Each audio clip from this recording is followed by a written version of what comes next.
Terrorists from around the world are right now flooding into Nigeria to launch Muhammad's prophesied final global jihad. I'm Mike Arnold. I've made 16 trips to Nigeria, to the front lines of the Christian genocide. I built schools for displaced children there, and I wrote Epicenter, the best-selling book about what's happening. Here's what you must know and what nobody is telling you. When you hear it, you will not be able to look at the situation in Nigeria or global security the same way again. 14 centuries ago, Muhammad prophesied that a descendant of his bloodline, called the Mahdi, would rise at the end of days, ride west under a black banner, defeat the Christian armies in a bloody jihad, and bring the whole earth under one global caliphate. For that to happen, the doctrine says, a purified Islamic platform must be ready, a launch pad. The Islamic world believes they have found it in Nigeria. In 1804, a direct blood descendant of Muhammad, named Usman Dan Fodio, launched a jihad in what is now northern Nigeria. He founded the Sokoto Caliphate explicitly as the launch pad for the coming of the Mahdi. He killed as many as 250,000 and displaced millions to establish the largest pre-colonial empire in Africa, bigger population than Pharaoh's Egypt, using the exact same tactics we see today: massacre, beheading, destruction, rape, displacement, and slavery, all while shouting Allahu Akbar. Usman Dan Fodio wrote more than 100 books. In them he positioned himself as the Mujaddid, the renewer of his Islamic century, whose mission was to prepare the way for the coming of the Mahdi. He believed the Mahdi would appear in the caliphate he founded while his descendants sat on the throne. In other words, he saw himself as, effectively, the Islamic John the Baptist, making the way for their jihad messiah. At its peak, Dan Fodio's Sokoto Caliphate held as many as 2.5 million slaves. The British never conquered the caliphate. They cut a deal. Indirect rule, they called it, and let the caliphate stay in power as their enforcers. The Mahdi's launch pad survived. Muhammad's bloodline kept the throne.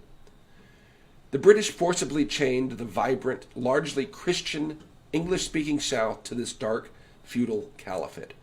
Before they granted independence in 1960, the British federalized the vast oil reserves of the South, gave full control of the new federal government to the north, and cut a sweetheart deal to keep looting the nation's black gold. In 1967, a portion of the southeast, known as Biafra, at the time the fastest-growing economic region on earth, sought independence from the caliphate's genocidal grip. In response, the northern warlords enforced a total blockade, declaring starvation a legitimate tool of war. They even shot down Red Cross aid planes. With Britain's full backing, in 30 months they starved to death some 3 million Biafrans, mainly children. The survivors were subdued, their wealth confiscated, a generation buried in mass graves, the history erased. Welcome to Nigeria, a so-called secular democracy where today's constitution was written by an Islamic dictator and mentions Sharia law and other Islamic terms 165 times. Christianity, 0. Sitting on that caliphate throne today is Sultan Sa'ad Abubakar III, the 20th hereditary heir of Dan Fodio, and the spiritual head of West Africa's 108 million Muslims. One bloodline, Muhammad to Dan Fodio to today's Sultan. 1,400 years of prophecy, waiting. Today, Islamic fundamentalists around the world believe the moment has come. The Islamic State has declared Africa their divinely empowered land. The majority of global ISIS propaganda now comes out of Nigeria. Foreign fighters from the Middle East, North Africa, the Sahel, even Europe, are streaming in as religious pilgrims, not immigrants.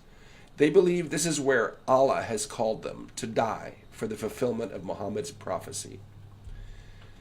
Sheikh Zakzaki is founder of the Islamic Movement of Nigeria, an Iran proxy with 3 million members across Nigeria. His organization has an armed wing, documented weapons caches, and a history of mass mobilization. In February 2026, speaking in Nigeria's capital of Abuja, he declared, quote, "We are not merely waiting for the reappearance of the Imam Mahdi, so that we may follow him afterwards. We are his followers today. Here's our global leader, and the affairs of the Ummah, that's the global Muslim community, are already under his guidance. He also said, readiness before the reappearance is one of the central missions of the followers of the Imam Mahdi.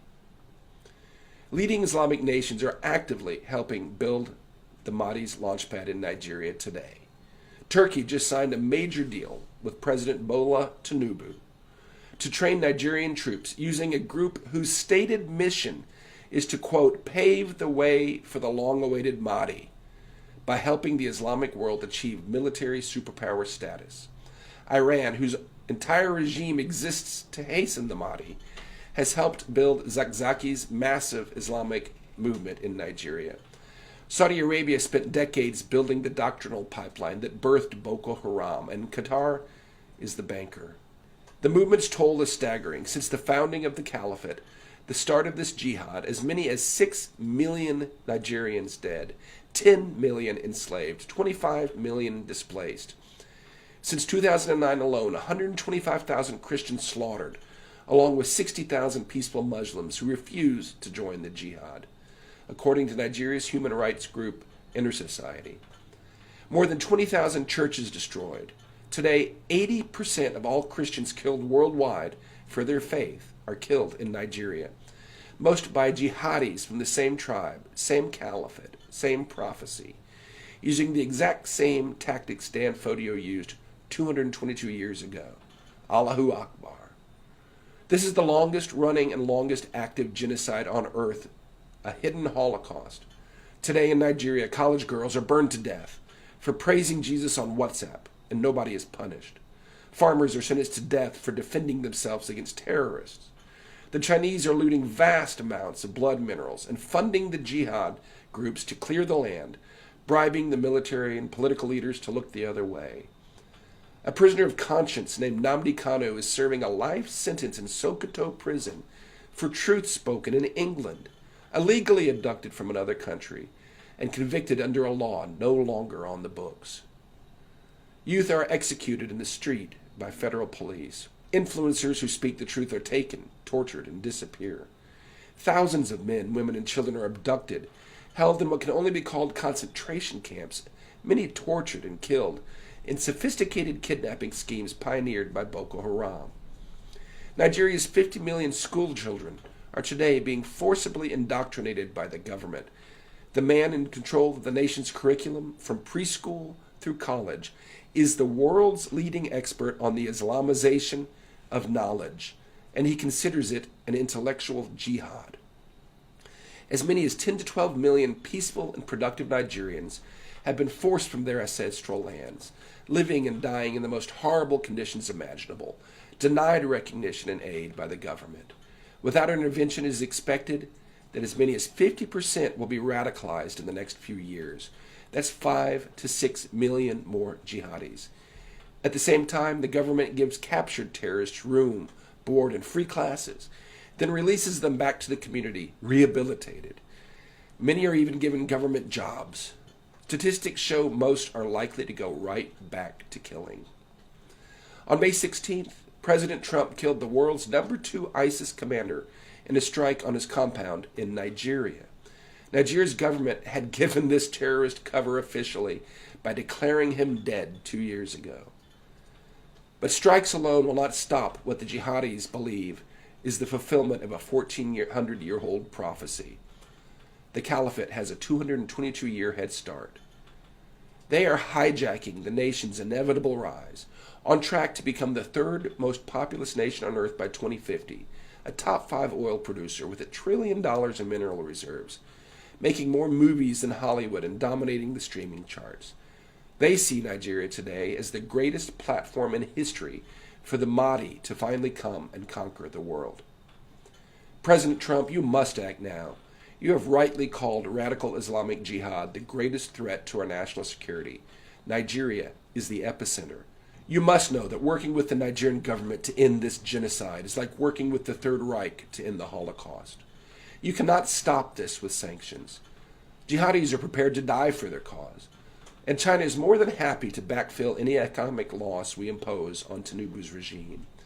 Nigerian officials are today disarming and prosecuting defenders while arming the terrorists. They are rewarding captured terrorists while smothering millions of innocent displaced victims.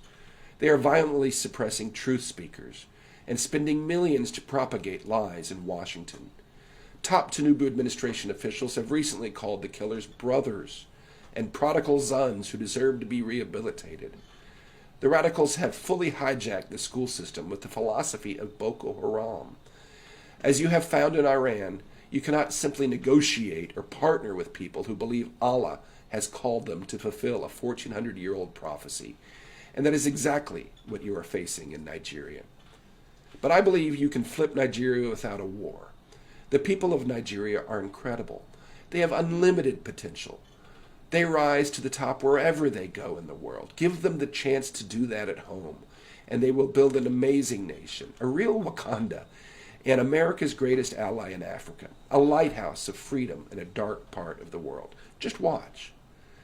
President Tinubu is guilty of genocide today for his denial of recognition and aid to the displaced citizens. Indict him, arrest him. The Sokoto Caliphate must be investigated as a terrorist sponsor and dealt with accordingly. 2 centuries of history and overwhelming evidence demand it. Keep striking the terrorists, and you must know, the Fulani militia are killing most of the Christians today, not ISIS.